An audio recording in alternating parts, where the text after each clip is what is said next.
কিন্তু আজকের অধিবেশনের দিনের আলোচনায় আমাদেরকে আরো বেশি অবাক করলেন মাননীয় অর্থমন্ত্রী। ফলে অর্থ সেক্টরের কিছু কথা, কিছু বক্তব্য দিয়ে আলোচনা শুরু করছি।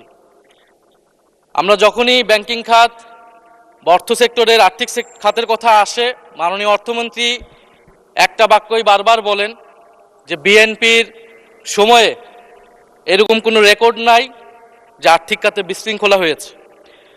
উনি কিছুক্ষণ আগে অস্বীকার করলেন যে বাংলাদেশ ব্যাংকের গভর্নর একটা রাজনৈতিক নিয়োগ, তাদের দলের নির্বাচন কমিটির সদস্য, এবং তিনি এটা অস্বীকার করলেন। আমি মাননীয় স্পিকার টিআইবির একটা তথ্য আপনাদেরকে দিচ্ছি। বর্তমান সরকারি দলের যারা নির্বাচনের প্রার্থী হয়েছেন তাদের 59.41% ঋণগ্রস্ত, এবং যার বেশিরভাগ হচ্ছে সরকারি দলে। সংসদ সদস্যদের 11,000 কোটি টাকার বেশি ঋণ রয়েছে, যার অধিকাংশই সরকারি দলের। এদের অধিকাংশই ঋণ খেলাপি ছিলেন, নির্বাচনের আগে কিছু টাকা ঋণ দিয়ে পুনঃতফসিল করে নিয়েছেন। এবং বর্তমান যে বাংলাদেশ ব্যাংকের গভর্নর, তার স্পেশালিটিটা কি? তার স্পেশালিটি হচ্ছে এই ঋণ পুনঃতফসিল করা, এটাতে তিনি এক্সপার্ট।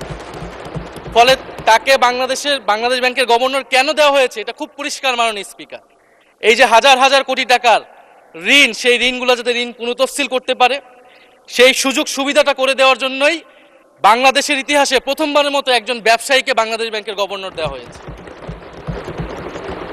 ফলে জাতির সামনে এই জিনিসগুলো পরিষ্কার হয়েছে। এখন সামনের আর্থিক খাতে আরো নিয়োগ তারা কি বিবেচনায় দিবেন, এই জন্য আমরা তাদের উপর আর আস্থা রাখতে পারছি না মাননীয় স্পিকার। মাননীয় স্পিকার, রাষ্ট্রপতির উপর ধন্যবাদ জ্ঞাপন বক্তব্য। রাষ্ট্রপতির বক্তব্য আমি শুনিও নাই, পড়িও নাই, এবং সেই বক্তব্য দেওয়ার সুযোগ করে দেওয়াকে আমরা প্রত্যাখ্যান জানিয়েছিলাম।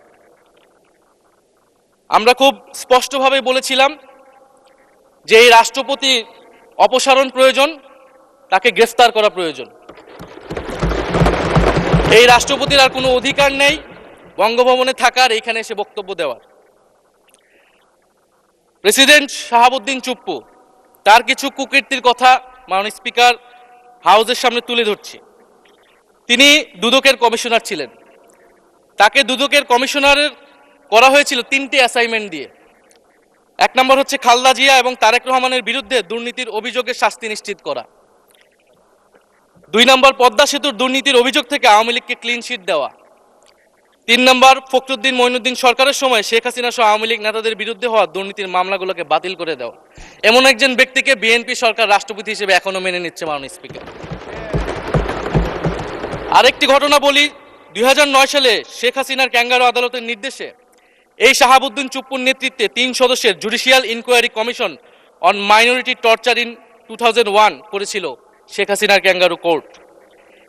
এই প্রতিবেদন অনুসারে বিএনপির 26,000 বিএনপির নেতাকর্মীকে 2001 সালে ক্ষমতায় এসে কয়েক হাজার হিন্দুকে তারা হত্যা করেছে, এজন্য দায়ী করা হয়েছিল মাননীয় স্পিকার। এবং আওয়ামী লীগ এই রিপোর্ট দেশে বিদেশে এই রিপোর্ট ফেরি করে তারা নিজেদের এখানে ক্ষমতায় থাকাটাকে পাকাপোক্ত করেছিল। মাননীয় স্পিকার, এই রাষ্ট্রপতি চুপ্পু এস আলমের হাতে ইসলামী ব্যাংকে তুলে দেওয়ার কারিগর, 2 কোটি আমানতকারীকে পথে বসিয়েছিল। এবং জুলাই গণহত্যার সময় তার ভূমিকা, ফ্যাসিবাদের সাথে তার সংশ্লিষ্টতা, সবকিছু আমরা জানি। আমাদের দুর্ভাগ্য, এই দুর্নীতিবাজ, অপদার্থ, মিথ্যুক, গণহত্যার দোসর এখনো বাংলাদেশের রাষ্ট্রপতি। একটা আলোচনা কয়েকবার এসেছে যে রাষ্ট্রপতির অধীনে কেন শপথ নিয়েছি আমরা বলতে এখানে ব্যক্তিগতভাবে আমার কথাই বলেছে, কারণ আমি এখানে শপথ নিয়েছিলাম। তো মাননীয় স্পিকার, সেই সময়ের প্রেক্ষাপট আর এখনকার প্রেক্ষাপট কি এক? জুলাই গণ অভ্যুত্থানের পরে, 5ই আগস্টের পরে আমাদের সামনে 2টা অপশন ছিল। আমরা বলেছিলাম জাতীয় সরকার করতে হবে, সেই জাতীয় সরকারের প্রস্তাব বিএনপি নাকচ করে দিয়েছে। আমাদের সামনে আরেকটা অপশন ছিল ক্ষমতা আর্মির হাতে তুলে দেওয়া। যদি আমরা সেই দিকে আগাতাম, আজকে তারা এখানে বসতে পারতেন কিনা মাননীয় স্পিকার, সেটা সন্দেহ আছে। দেশের স্বার্থে, দেশের স্থিতিশীলতার স্বার্থে আমরা সেই সময় সরকারে গিয়েছিলাম, আমরা শপথ নিয়েছিলাম। কিন্তু বৈষম্যবিরোধী ছাত্র আন্দোলন খুব স্পষ্টভাবে 2024 সালে কিন্তু এই রাষ্ট্রপতির অপসারণ চেয়েছিল। সেই সময় সাংবিধানিক ধারাবাহিকতার কথা বলে রাষ্ট্রপতির পক্ষে অবস্থান নিয়েছিল বিএনপি। বিএনপির মহাসচিব মির্জা ফখরুল আলমগীর সাহেব তিনি নিজেই কথা বলেছিলেন। ফলে এখন তো একটা নির্বাচিত সরকার মাননীয় স্পিকার, এখন তো চাইলেই বিএনপি রাষ্ট্রপতি পরিবর্তন করতে পারে সরকার, এবং আমরা বিশ্বাস করি বিএনপিতে সেই ধরনের যোগ্য আস্থাভাজন ব্যক্তি নিশ্চয়ই রয়েছে।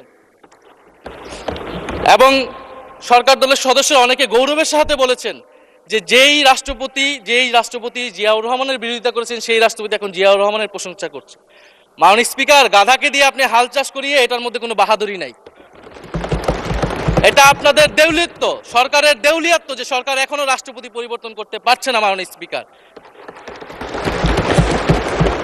স্পিকার, এই অধিবেশনের পুরোটা সময় জুড়ে আমরা সংস্কার, গণভোট, জুলাই সনদ, ৭২-এর সংবিধান নিয়ে অনেক কথা বলেছি। এবং একটা বিষয় আমার কাছে খুবই অদ্ভুত লেগেছে, কিছু কিছু মাননীয় সংসদ সদস্য তারা ৭২-এর সংবিধানকে ৭১-এর সাথে মিলিয়েছে। মাননীয় স্পিকার, আমার জানা নেই আসলে তারা কোন বিবেচনা থেকে এটি মিলিয়েছেন। এটা তো সবসময় আওয়ামী লীগ মিলিয়েছে। মাননীয় স্পিকার, তারা ৭২-এর সংবিধানকে ৭১-এর ফসল হিসেবে ৭১-এর চেতনার সাথে মিলিয়েছে। ৭২-এর মূলনীতিকে ৭১-এর মূলনীতি বলে ৭১-এর আদর্শ হিসেবে প্রচার করেছেন। আমরা তো সেটার বিরোধিতা করেছি মাননীয় স্পিকার সবসময়, এবং বিএনপির বহু নেতা এটার বিরোধিতা করেছে মাননীয় স্পিকার। ৭২-এর সংবিধানের ক্রিটিসিজম, সমালোচনা ৭২ সাল থেকেই বাংলাদেশে শুরু হয়েছিল। গত ১৬ বছর এই সমালোচনা তৈরি হয়েছিল। ৭২-এর সংবিধানের সমালোচনা মোটা দাগে তিনটি। প্রথমত, এই সংবিধান স্বাধীন বাংলাদেশের নির্বাচিত প্রতিনিধিরা প্রণয়ন করে নাই। আমি সরকারি দলের মাননীয় সংসদ সদস্য ব্যারিস্টার নওশাদ জমির সাহেবের সাথে, ওনার সাথে আমি সহমত পোষণ করে বলতে চাই, একটা স্বাধীন দেশের শাসনতন্ত্র রচনা করার অধিকার, সুযোগ সেই দেশের নির্বাচিত প্রতিনিধিদের হওয়া উচিত। ৭২-এর সংবিধান রচনা করেছিল যারা ৭০-এর নির্বাচনে আইয়ুব খানের এলএফের অধীনে যারা নির্বাচিত হয়েছিল পাকিস্তানের শাসনতন্ত্র রচনা করার জন্য। মাননীয় স্পিকার, দ্বিতীয়ত, এই ৭২-এর সংবিধান ইনহেরেন্টলি এটা একটা আনডেমোক্রেটিক কনস্টিটিউশন। একজন ব্যক্তির হাতে সকল ক্ষমতা অর্পণ করা হয়েছিল। মাননীয় স্পিকার, সেই সময় শেখ মুজিবকে সামনে রেখে এই সংবিধান তৈরি করা হয়েছিল। একজন ব্যক্তির হাতে সংসদের ক্ষমতা, নির্বাহী বিভাগের ক্ষমতা, এমনকি বিচার বিভাগের ক্ষমতাও নানা কায়দা করে তার হাতে তুলে দেওয়া হয়েছিল। মাননীয় স্পিকার, ফলে স্বৈরতন্ত্রের বীজ কিন্তু সেই ৭২-এর সংবিধান থেকে বাংলাদেশে শুরু হয়েছিল। এবং সবচেয়ে ইম্পর্টেন্ট, এই সংবিধান হচ্ছে মুজিববাদী আদর্শ দ্বারা রচিত হয়েছিল। মাননীয় স্পিকার, ৭১-এর আদর্শ কিন্তু চার নীতি ছিল না। মাননীয় স্পিকার, ৭১-এর আদর্শ ছিল সাম্য, মানবিক মর্যাদা, সামাজিক ন্যায় বিচার। ৭২-এর সংবিধান এসে বলা হলো জাতীয়তাবাদ, বাঙালি জাতীয়তাবাদ, ধর্মনিরপেক্ষত্ব, গণতন্ত্র এবং সমাজতন্ত্র, এবং এটার বিরুদ্ধে বিদ্রোহ করেছিলেন মেজর জিয়াউর রহমান। মাননীয় স্পিকার, আজকে বিএনপি তার ফান্ডামেন্টাল জায়গা থেকে সরে যাচ্ছে। মাননীয় স্পিকার, শুধু জামাত ইসলাম ৭২-এর বিরোধিতা করেছে বলে কি বিএনপি এখন আওয়ামী লীগের পজিশনে চলে গিয়েছে? আমাদের জানা নেই। মাননীয় স্পিকার, ৭২-এর সংবিধানের বিরোধিতা করেছেন বদরুদ্দিন উমর, ৭২-এর সংবিধানের বিরোধিতা করেছেন মাওলানা ভাসানী, ৭২-এর সংবিধানের বিরোধিতা করেছেন কমরেড মুজাফফর আহমেদ, ৭২-এর সংবিধানের বিরোধিতা শত শত মুক্তিযোদ্ধারা করেছেন। মাননীয় স্পিকার, ফলে এই ৭২-এর সংবিধানকে বাতিল করার একটা সুযোগ আমাদের এসেছিল ১৯৭৫ সালের সিপাহী জনতার বিপ্লবের মধ্য দিয়ে। জিয়াউর রহমানের এটা একটা ঐতিহাসিক ভুল বলবো মাননীয় স্পিকার, তার প্রতি সম্মান রেখে, যে আমরা সেই সময় সেই অপরচুনিটি মিস করেছি। আমরা একটা গণপরিষদ দিয়ে নতুন সংবিধান করতে পারি না, এবং এই অপরচুনিটি আমরা এই ২৪০০ মিস করেছি এবং এখনো করতে যাচ্ছি। মাননীয় স্পিকার, মাননীয় স্পিকার, ৫ই আগস্টের পরে যখন সংস্কারের আলোচনা আসলো, বৈষম্যবিরোধী ছাত্র আন্দোলন তাদের পক্ষ থেকে আমরা বলেছিলাম আমরা নতুন সংবিধান চাই বা সংবিধান পুনর্লিখন চাই। বিএনপি বলেছিল তারা নির্বাচনের মাধ্যমে ক্ষমতায় যেতে চায়। ফলে ৫ই আগস্টের পর থেকে রাস্তা দুটি আলাদা হয়ে গেছিল। মাননীয় স্পিকার, তখন আমরা একটা মধ্যপন্থায় আসলাম যে আমরা সংস্কারে আসি। সেই জায়গা থেকে সংস্কার কমিশন ঐক্যমত, সেখানে আলোচনা হলো। এখন সাংবিধানিক সংস্কার পরিষদ করার কথা গণভোটে বলা হলো। এখন বিএনপি সেই জায়গা থেকে সরে গিয়েছে। এখন বিএনপি যদি সেই জায়গা থেকে সরে যায়, আমাদেরকে পূর্বের জায়গায় ফেরত যেতে হবে। মাননীয় স্পিকার, সংবিধান পুনর্লেখনের দাবি আমাদেরকেও জানাতে হবে। তারা যদি ৭২-এর পক্ষে এরকম অটল অবস্থানে থাকে। জুলাই সনদ নিয়ে অনেক কথা হয়েছে। মাননীয় স্পিকার, জুলাই সনদ জাতীয় জুলাই সনদ আমরা যেদিন স্বাক্ষর হয়েছিল, আমরা জাতীয় নাগরিক পার্টি সেদিন স্বাক্ষর অনুষ্ঠানে যাইনি মাননীয় স্পিকার, এবং পরবর্তীতে আমরা স্বাক্ষর করেছি বলা যায় না, আমরা সেখানে আমাদের কমেন্টটা দিয়ে এসেছিলাম মাননীয় স্পিকার। জুলাই জাতীয় সনদ, জুলাই গণ অভ্যুত্থানের পরবর্তীতে এত কষ্টের যে ফসলটাকে, সেইটাকে মাননীয় স্পিকার নোট অফ ডিসেন্ট দিয়ে সেটাকে কলুষিত করে ফেলা হয়েছে। যেদিন জুলাই জাতীয় সনদ স্বাক্ষর হয় সেদিন জুলাই জাতীয় সনদের মেজর সংস্কারগুলোতেই পাশে একটা নোট লেখা হয়েছে যে কোনো রাজনৈতিক দল বা জোট তাদের নির্বাচনী ইস্তিহার উল্লেখপূর্বক যদি জনগণের ম্যান্ডেট লাভ করে তাহলে তারা সেই মতো ব্যবস্থা গ্রহণ করতে পারবে। তাহলে যেই দল নির্বাচনে জয়ী হবে তারা তাদের ইস্তেহার অনুযায়ী সবকিছু করবে মাননীয় স্পিকার। এটার জন্য ঐক্যমতের কোনো প্রয়োজন হয় না। আপনি যদি নির্বাচনে জিতে আপনার ইস্তিহার মতোই সবকিছু করবেন, তাহলে আপনার সাথে আমার কিসের ঐক্যমত, কিসের আলোচনা? এবং সেই নোটগুলো কিভাবে লেখানো হয়েছে, কিভাবে বল প্রয়োগ করে, শক্তি প্রয়োগ করে ঐক্যমত কমিশনকে চাপ দিয়ে লেখানো হয়েছে মাননীয় স্পিকার, এটা ঐক্যমত কমিশনের আমি মনে করি এখন বলার সুযোগ হয়ে এসেছে, সময় এসেছে। ফলে জুলাই জাতীয় সনদ কে আমরা একসেপ্ট সেই সময় করতে পারি নাই, এবং মাননীয় স্বরাষ্ট্রমন্ত্রীর ভাষাকে ধার করে আমি বলতে চাই যে জুলাই জাতীয় সনদ এক অন্তহীন প্রতারণার দলিলে পরিণত করেছে মাননীয় স্পিকার বিএনপি এটাকে। এবং ৭২-এর সংবিধানকে আওয়ামী লীগ দলীয় ইস্তেহারে পরিণত করেছিল, কলুষিত করেছিল, এবং জুলাই জাতীয় সনদকে বিএনপি কলুষিত করেছে, দলীয় ইস্তেহারে পরিণত করেছে মাননীয় স্পিকার। আপনি বলছেন জুলাই জাতীয় সনদ, তারপরে আপনি দেখাচ্ছেন হচ্ছে আমার দলীয় ইস্তিহার, তাহলে এখানে তো কোনো ঐক্যমতের সুযোগ নাই। এরপরে আসলো গণভোট। গণভোটের আদেশ নিয়ে সমালোচনা আছে, এবং এই সমালোচনা আমরাও করেছি যে রাষ্ট্রপতি এই ধরনের অর্ডার দিতে পারে কিনা। কিন্তু গণভোটটাকে সবাই মেনে একটা কনসেনসাসের ভিত্তিতেই তো আমরা এই গণভোটে সবাই মিলে অংশগ্রহণ করলাম মাননীয় স্পিকার। বিএনপি এবং তৎকালীন বিএনপির বর্তমান মাননীয় প্রধানমন্ত্রী এবং চেয়ারপারসন তিনি নিজেও সংস্কারের পক্ষে, হ্যাঁ পক্ষে ভোটে প্রচারণা করেছেন। ফলে আপনাদের ইলেকশনের আগে এটা পরিষ্কার করা প্রয়োজন ছিল যে এই গণভোট আপনারা মানেন না, এই গণভোটে হ্যাঁ বা না জিতুক এটার সাথে আপনাদের কোনো সম্পর্ক নাই। ওনারা কিন্তু মাননীয় স্পিকার সেটা করেননি। ফলে জুলাই গণভোট এটা রাজনৈতিক সিদ্ধান্ত এবং গণরায়। মাননীয় স্বরাষ্ট্রমন্ত্রী তিনি নিজেই সেই সময় বলেছেন যে গণরায় হচ্ছে সার্বভৌম ক্ষমতা, জনগণের রায় আসলে সেটা সকলেই মেনে নিতে বাধ্য হবে, এমনকি যদি সেটার বিরুদ্ধেও কেউ বিজয়ী হয় তারাও সেটা মেনে নিতে বাধ্য হবে। ফলে আমরা মনে করি যে এই গণভোট অনুসারে যে সাংবিধানিক সংস্কার পরিষদ, অতি দ্রুত সময়ের মধ্যে সাংবিধানিক সংস্কার পরিষদ গঠন করা উচিত, এর সুরাহা করা উচিত। আমরা তো মাননীয় স্পিকার অনেক দূর সরে এসেছি, নতুন সংবিধানের জায়গা থেকে সরে আসতে আসতে আমরা কোথায় আসলাম? আমরা খুবই সামান্য কিছু দাবি এখানে এসেছে, জুলাই জাতীয় সনদ বা গণভোট যেটাই বলেন না কেন, যে একটা উচ্চকক্ষ হবে ভোটের অনুপাতে, তত্ত্বাবধায়ক সরকার হবে। এই তত্ত্বাবধায়ক সরকার নিয়েই তো এত ঝামেলা, গত 16 বছরের এত আন্দোলন। কিভাবে নিয়োগ হবে এই নিয়োগটা আমাদেরকে জানতে হবে মাননীয় স্পিকার।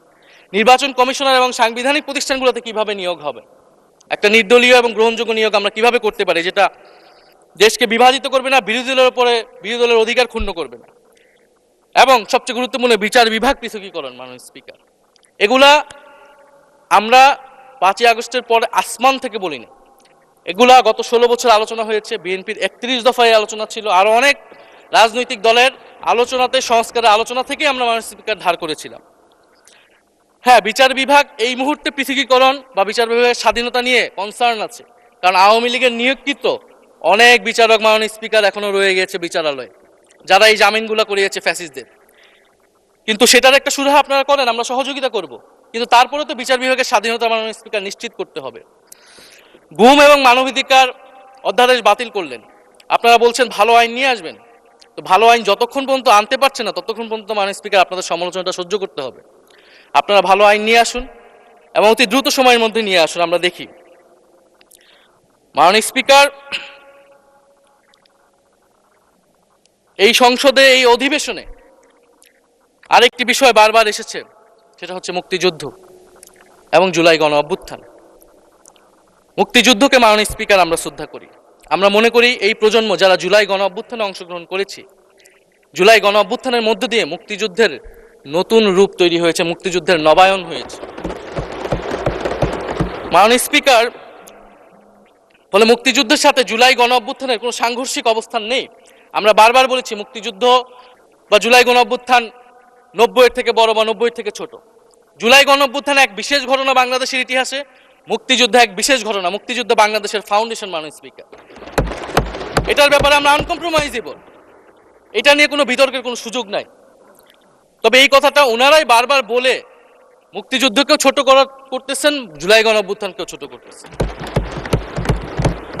আরেকটি বিষয় মাননীয় স্পিকার, মুক্তিযুদ্ধর কথা যখন এসেছে, আমরা যে সাম্প্রতিক সময়ে জাতীয় মুক্তিযোদ্ধা কাউন্সিল জামুক আইন সংশোধন করা হলো, অধ্যাদেশ পাশ করা হলো, সেখানে কিন্তু একটা গুরুত্বপূর্ণ সংশোধনী এসেছে।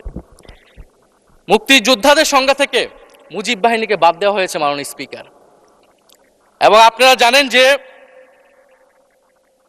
এই মুজিব বাহিনী, সেটাকে সংযুক্তির মাধ্যমে হাজার হাজার ছাত্রলীগের নেতাকর্মীকে মুক্তিযোদ্ধা সার্টিফিকেট দেওয়া হয়েছিল মাননীয় স্পিকার। মুজিব বাহিনীর রোল কি ছিল, এটা আপনারা এখানে যারা অভিজ্ঞ মাননীয় স্পিকার অনেক মুক্তিযোদ্ধা আছেন তারা ভালো করেই জানেন। মুজিব বাহিনী তৈরি হয়েছিল অন্তর্ঘাত তৈরি করার জন্য। তারা অস্ত্র হাতে দেশে পাকিস্তান বাহিনীর বিরুদ্ধে যুদ্ধ করে নাই। তারা দেশে ঢুকে মুক্তিযুদ্ধের আওয়ামী লীগ বাদে অন্য যেই পক্ষগুলো রয়েছে তাদেরকে হত্যা করেছিল মাননীয় স্পিকার। ফলে মুজিব বাহিনী কিন্তু কোনো মুক্তিযোদ্ধা না বর্তমান আইন অনুসারে। কিন্তু এখানে অনেক মুজিব বাহিনীর কিছু লোক আছেন, তারা নিজেদেরকে মুক্তিযোদ্ধা হিসেবে বারবার জাহির করছে। ফলে আমাদেরকে এই ফারাকটাও করতে হবে মাননীয় স্পিকার। এবং মুক্তিযুদ্ধের পক্ষ বিপক্ষের রাজনীতি গত 50 বছর ধরে হয়েছে। আমরা এই সমাধান এখনো কেন করতে পারিনি মাননীয় স্পিকার? এর দায়ভার কে নেবে? বিএনপি কি নেবে না, যারা 29 বছর জামাতের সাথে রাজনীতি করেছে? একটা কথা তো এখন সবাই বলে, সাথে থাকলে সঙ্গী, না থাকলে জঙ্গি। ফলে এটার দায়িত্ব ছিল তো উনাদের, এই রিকনসিলিয়েশন তৈরি করা, এই প্রশ্নের সুরাহা করা। জুলাই গণ অভ্যুত্থানের পরে, স্বাধীনতার 54-55 বছর পরে জাতীয় সংসদে মুক্তিযুদ্ধের পক্ষ আর বিপক্ষ বলে ভাগ থাকবে, এটা তো মাননীয় স্পিকার আমরা প্রত্যাশা করি না, এটা এই প্রজন্ম প্রত্যাশা করে না। আমি মাননীয় স্বরাষ্ট্রমন্ত্রীর সাথে একমত পোষণ করি যে ইতিহাসের এই বিতর্ক আমাদেরকে সমাধান করতে হবে, একপাশে রেখে সামনের দিকে এগিয়ে যেতে হবে। এবং এটা সব পক্ষকে এটার জন্য দায়িত্বশীল ভূমিকা পালন করতে হবে।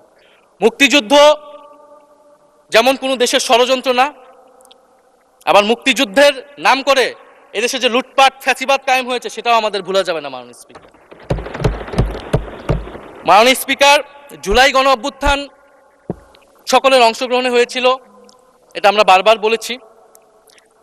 তবে বিএনপির বিভিন্ন সদস্য তারা তাদের আলোচনায় বারবার বলার চেষ্টা করে যে আমরা ছিলাম না, আমরা তো এভাবে ছিলাম, এভাবে ছিলাম। এটা তো প্রমাণ করার প্রয়োজন নাই মাননীয় স্পিকার। এটা কেন এত হীনমন্যতা আমাদের এটা বুঝে আসে না। বিএনপি তো অবশ্যই জুলাই গণ অভ্যুত্থানে ছিল, আমাদের সাথেই ছিল। এবং সেই সময়ের একটা উক্তি বিএনপির মহাসচিব মির্জা ফখরুল ইসলাম আলমগীর, উনি বলেছিলেন যে এই আন্দোলনের সাথে আমাদের সম্পর্ক নাই, এটা ছাত্রদের আন্দোলন। তার ওই বক্তব্য সঠিক ছিল মাননীয় স্পিকার। তার ওই সময়ে, উনার ওই সময়ে কৌশলগত অবস্থান এটাই সঠিক ছিল। উনি ওই সময় এই বক্তব্যই প্রয়োজন ছিল, এটাতে তো আমাদের কোনো দ্বিমত নাই। মাননীয় স্পিকার, আমাকে ডিজিএফআই, ডিবি, এসবি, বাংলাদেশের হেন কোনো গোয়েন্দা সংস্থা নাই যারা আমাকে ইন্টারগেশন করেছে, টর্চার করেছে এবং একটা কথা বারবার বলানোর চেষ্টা করেছিল যে এই আন্দোলন বিএনপি জামাতের আন্দোলন, যারা আগুন লাগিয়েছে তারা বিএনপি জামাতের সন্ত্রাসী। এটা একবার তোমরা শুধু বলো। ডিবি অফিসের শেষ পর্যন্ত আমরা বাধ্য হয়েছি আন্দোলন স্থগিতের ঘোষণা দিতে, কিন্তু কখনো এই কথাটা মাননীয় স্পিকার আমরা বলিনি। ফ্যাসিবাদ বিরোধী রাজনৈতিক দলের নেতাকর্মীকে আমরা আন্দোলনের সময় থেকে এখন পর্যন্ত কখনো আমরা অস্বীকার করিনি। কিন্তু একটা জায়গা আমরা ফারাক করতে চাই, যে এই গণ অভ্যুত্থান কোনো দলীয় আন্দোলন নয়। 90-এর গণ অভ্যুত্থান, 69-এর গণ অভ্যুত্থান থেকে এই গণ অভ্যুত্থানের পার্থক্য রয়েছে মাননীয় স্পিকার। এই গণ অভ্যুত্থানে ফ্যাসিবাদ বিরোধী রাজনৈতিক দলের নেতাকর্মীরা নেতৃত্বে নয়, সামনে পিছনে ছিল মাননীয় স্পিকার। সামনে সাধারণ জনগণ ছিল, ছাত্ররা ছিল। ফলে সেই হিসেবেই এই গণ অভ্যুত্থানকে স্বীকৃতি দেওয়া উচিত। এখন যদি বলা হয় যে অমুকের নেতৃত্বে এই গণ অভ্যুত্থান হয়েছে, আমাদের লোকেরা এই গণ অভ্যুত্থান করেছে, এটা মাননীয় স্পিকার এই গণ অভ্যুত্থানের সাথে যারা সাধারণ মানুষ নেমেছিল, যারা শহীদ হয়েছে তাদের সাথে মাননীয় স্পিকার বিশ্বাসঘাতকতা করা হবে।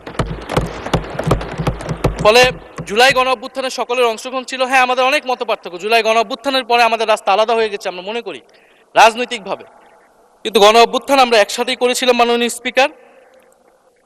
এবং আমি দুইটা কোটেশন বলতে চাই মাননীয় স্পিকার। 7ই আগস্টে নয়াপল্টনের সমাবেশে জনাব তারেক রহমান ভার্চুয়ালি যুক্ত হয়ে বলেন, 1971 ছিল স্বাধীনতা অর্জনের আন্দোলন, আর 2024-এর আন্দোলন হলো সেই স্বাধীনতা ও সার্বভৌমত্ব রক্ষার আন্দোলন।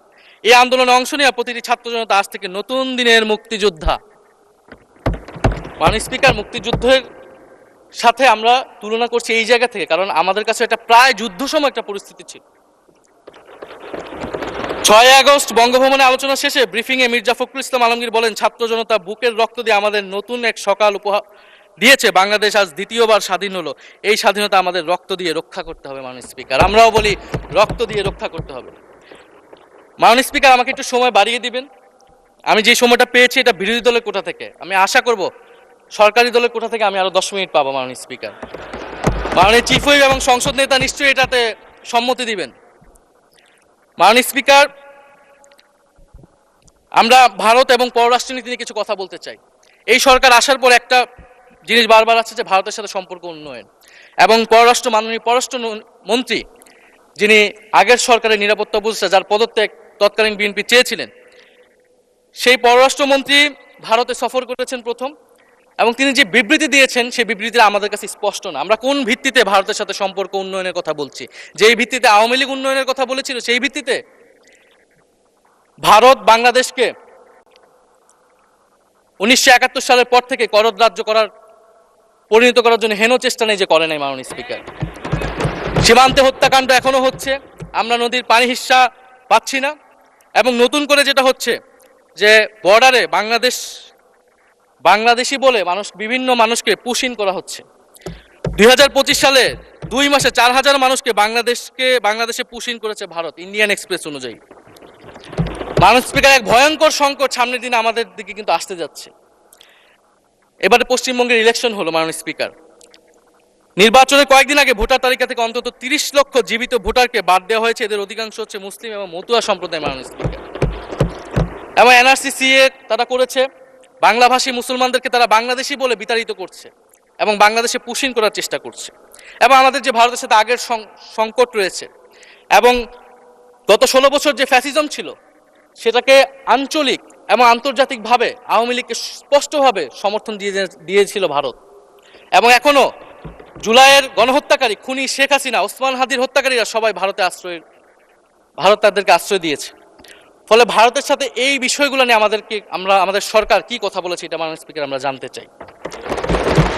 ভারতের সাথে সম্পর্ক আমরা উন্নয়ন করতে চাই। ভারত আমাদের প্রতিবেশী দেশ, কিন্তু মর্যাদার ভিত্তিতে, সাম্যের ভিত্তিতে এই সম্পর্ক হতে হবে। মাননীয় স্পিকার, ভারত শুধু আওয়ামী লীগের সাথে সম্পর্ক তৈরি করে এই দেশকে নিয়ন্ত্রণ করার চেষ্টা করছে, সেই দিনকে সে কবর রচনা করতে হবে। মাননীয় স্পিকার, ফলে এটা আমরা বুঝতে পারতেছি না ভারত বিএনপির সাথে বা বর্তমান সরকারের সাথে তার সম্পর্কের ভিত্তিটা কি, এবং বর্তমান সরকার আমার এই কথাগুলো যেগুলো আমি বললাম সেগুলো নিয়ে ভারতের সাথে কথা বলেছে কিনা। মাননীয় স্পিকার, দুর্নীতি নিয়ে অনেক কথা হয়। আমি ঋণ খেলাপির পরিসংখ্যানগুলো দিলাম, এবং নির্বাচনের বিধান অনুযায়ী ঋণ খেলাপিকে নির্বাচনে প্রার্থী হতে পারবে না, কিন্তু আমরা দেখলাম নির্বাচনের আগে কিছু টাকা পরিশোধ করে ঋণ পুনঃতফসিল করে তারা সংসদ সদস্য বেশি আসলেন। মাননীয় স্পিকার, আমি কিছু সংখ্যা বলছি।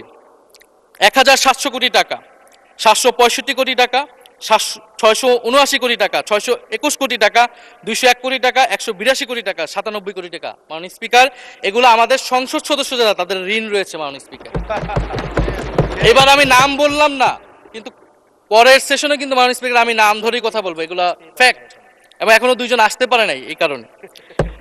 এখন দুর্নীতির বিরুদ্ধে তো যুদ্ধ ঘোষণা হয়েছে, এখন এই ঋণগুলো কবে বাংলাদেশের জনগণ ফেরত পাবে, বাংলাদেশের ব্যাংক ফেরত পাবে? মাননীয় স্পিকার, এটা আমরা জানতে চাই। মাননীয় স্পিকার, যদি সময় একটু বাড়িয়ে দেন। মাননীয় সদস্য, আপনি আবেদন জানিয়েছিলেন, এর মধ্যে ট্রেজারি বেঞ্চের যে চিফ হুইপ আছেন, মাননীয় চিফ হুইপ, উনি আমাকে জানিয়েছেন উনার সময় 20 মিনিট বরাদ্দ ছিল, সেখান থেকে 5 মিনিট উনি কর্তন করে আপনাকে দিয়েছেন। তো আপনি 5 মিনিটের মধ্যে দয়া করে শেষ করবেন। মাননীয় স্পিকার, আর মাননীয় প্রধানমন্ত্রীর থেকে আরো 5 মিনিট আমি রিকোয়েস্ট করছি। মাননীয় স্পিকার, আর যদি 5 মিনিটে শেষ করতে পারে আমি শেষ করে দিব, কোনো সমস্যা নেই। মাননীয় স্পিকার, ফলে আমরা দুর্নীতির কথা বলা হচ্ছে, 16 বছরে আওয়ামী লীগের যে দুর্নীতি, সেই দুর্নীতি থেকেও বড় হয়ে গেছে অন্তর্বর্তী সরকারের সময় ছাত্র সমন্বয়করা কি দুর্নীতি করেছে। মাননীয় স্পিকার, ছাত্র সমন্বয়করা খুবই খারাপ, তারা মন্ত্রণালয়ে ঘুরেছে, দুর্নীতি করেছে, কিংস পার্টি করেছে। তো মাননীয় স্পিকার, গত আওয়ামী লীগের আমলে 16 বছরের দুর্নীতির বিচার ওনারা কিভাবে করবেন সেইটা মাননীয় স্পিকার ওনাদের বলা উচিত জনগণের সামনে। এবং আরো ভালো হয় যদি 2001 থেকে 6 সাল পর্যন্ত মাননীয় স্পিকার যে দুর্নীতির অভিযোগগুলো এসেছিল সেটারও একটা স্বচ্ছ তদন্ত মাননীয় স্পিকারের বর্তমান সরকার করে। দুর্নীতি কেউ না কেউ তো করেছে, কারা করেছে তাদের নাম বাংলাদেশের জনগণের সামনে উন্মুক্ত করা হোক, কারণ সেটার জন্যই তাদেরকে ভোগান্তি পোহাতে হয়েছে 1/11 ষড়যন্ত্রের মাধ্যমে। বর্তমান প্রধানমন্ত্রী, তাকেও কিন্তু দুর্নীতির মিথ্যা অভিযোগ দিয়ে মাননীয় স্পিকার তার বিরুদ্ধে মামলা করা হয়েছিল। মাননীয় স্পিকার, মাননীয় স্বরাষ্ট্রমন্ত্রীর দৃষ্টি আকর্ষণ করছে, একটু আইন শৃঙ্খলা নিয়ে কথা বলি। 2 মাসে বিএনপির হাতে খুন হয়েছে 31 জন, ধর্ষণের ঘটনা ঘটেছে 14টি, বিএনপির চাঁদাবাজির খবর এসেছে 83টি, হামলার ঘটনা এসেছে 154টি। এর একটিতে সরকার কার্যকর কোনো ব্যবস্থা গ্রহণ করেনি। মাননীয় স্পিকার, শাহবাগ থানার সামনে ঢাকা বিশ্ববিদ্যালয়ের সাংবাদিক সমিতির কয়েকজন সদস্যকে বেধড়ক মারধর করেছে ছাত্রদলের নেতাকর্মীরা, এবং এটার এখনো কোনো মামলা নেয়নি। মাননীয় স্বরাষ্ট্রমন্ত্রী যদি জানান এই মামলাটা কেন নেওয়া হচ্ছে না। থানার ভিতর প্রবেশ করে ওসির রুমে ডাকসুর 2 জন নির্বাচিত প্রতিনিধিদের উপর হামলা করা হয়েছে। মাননীয় স্পিকার, ঢাকা বিশ্ববিদ্যালয়ের সাংবাদিক সমিতি, মাননীয় স্পিকার আপনি জানেন আপনি ঢাকা বিশ্ববিদ্যালয়ের ছাত্র, মহসিন হলের, আমিও মহসিন হলের ছাত্র। মাননীয় স্পিকার, ঢাকা বিশ্ববিদ্যালয়ের সাংবাদিক সমিতির একটা বড় ভূমিকা আছে বাংলাদেশের গণতান্ত্রিক আন্দোলনগুলোতে, আমাদের বিশ্ববিদ্যালয়ের গণতান্ত্রিক আন্দোলনগুলোতে। মাননীয় স্পিকার, মাজার হামলা নিয়ে কিছু কথা বলতে চাই। এই সরকারের আমলেও আমরা দেখলাম যে কুষ্টিয়ায় মাজারে হামলা করে একজনকে হত্যা করা হয়েছে। মাননীয় স্পিকার, এটা আমরা নিন্দা এবং প্রতিবাদ জানাই। আমরা কোনো ধর্মীয় বিতর্কে ঢুকবো না, সেটা নিয়ে আমাদের আলেম ওলামাগণ ব্যাখ্যা করবেন, কিন্তু আমরা রুল অফ ল নিয়ে কথা বলতে চাই। মাননীয় স্পিকার, এই ধরনের ঘটনা কোনোভাবেই গ্রহণযোগ্য হতে পারে না, এবং অন্তর্বর্তী সরকারের সময় এই ধরনের ঘটনা অনেক ঘটেছে, আমরা তারও নিন্দা জানাই, এবং সকল ঘটনার তদন্ত এবং বিচার হওয়া উচিত মাননীয় স্পিকার এই সময়ের মধ্যে। মাননীয় স্পিকার, জঙ্গিবাদ নিয়ে নতুন করে কথা আসছে, সরকারের প্রতি অনুরোধ থাকবে আপনারা একটু সমন্বয় করে বক্তব্য দিন। স্বরাষ্ট্রমন্ত্রী বলছেন জঙ্গিবাদ নেই, আবার মাননীয় প্রধানমন্ত্রীর উপদেষ্টা বলছেন জঙ্গিবাদ আছে, জঙ্গি আছে। তো ওনাদের বক্তব্যটা পরিষ্কার হলে আমরাও এই বিষয়ে আমাদের অবস্থান বা বক্তব্যটা পরিষ্কার করতে পারবো।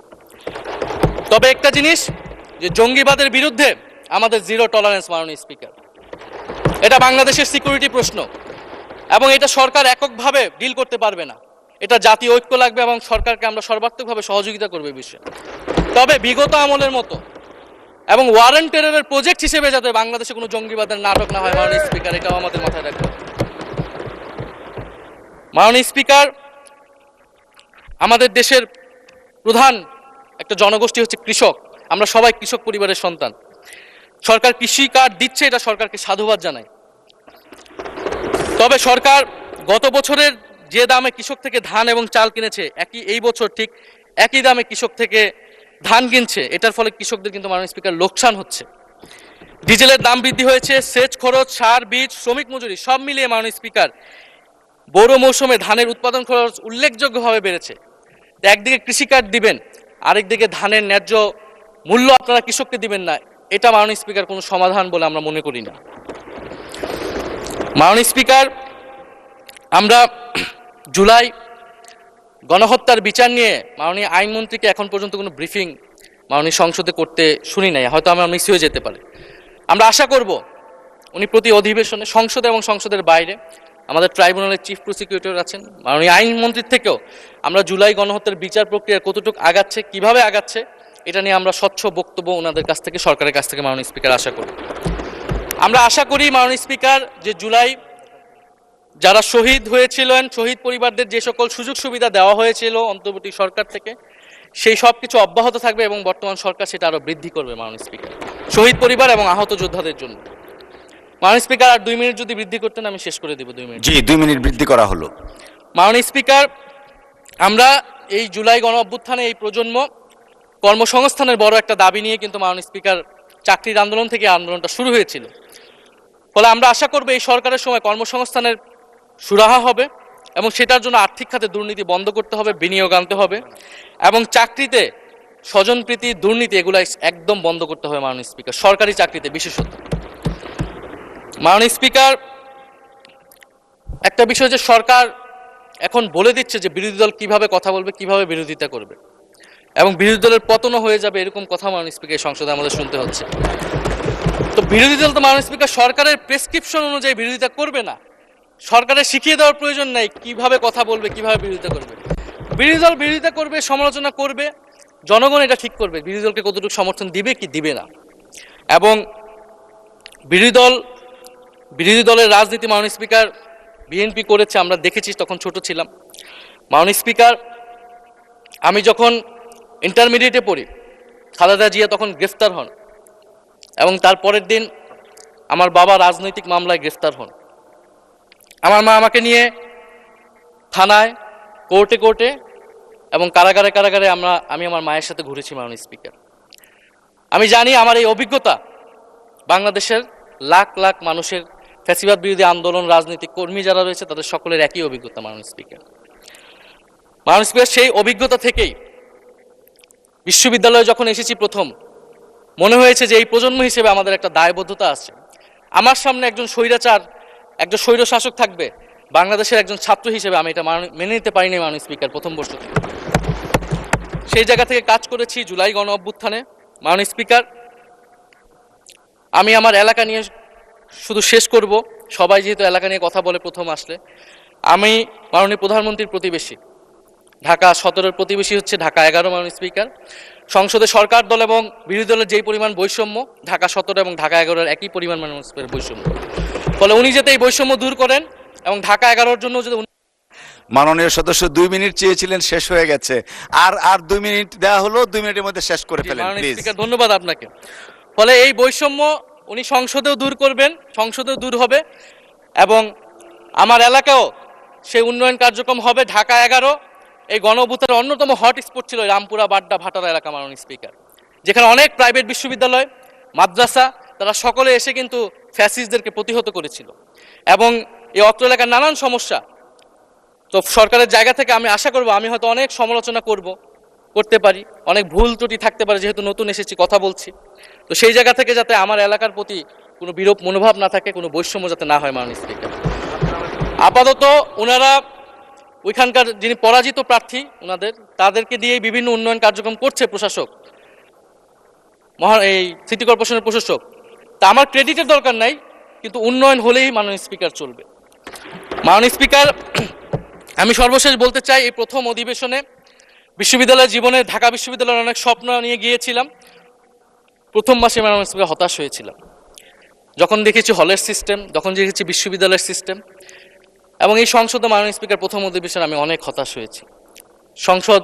সরকারি দলের সদস্যরা যেভাবে স্তুতি করেছে, যেভাবে সংবিধান সংস্কার পরিষদকে বাতিল করে দেওয়া হয়েছে, যেভাবে গণভোটকে অস্বীকার করেছে, মাননীয় স্পিকার, আমি আশা করব আমাদের এই হতাশা অতি দ্রুতই শেষ হবে এবং আমরা যেই কমিটমেন্ট জনগণের কাছে করেছি সেই সকল প্রতিশ্রুতি আমরা রক্ষা করে সামনের দিকে এগিয়ে যেতে পারবো। মাননীয় স্পিকার, আপনাকে ধন্যবাদ, এই হাউসের সকলকে ধন্যবাদ। মাননীয় স্পিকার,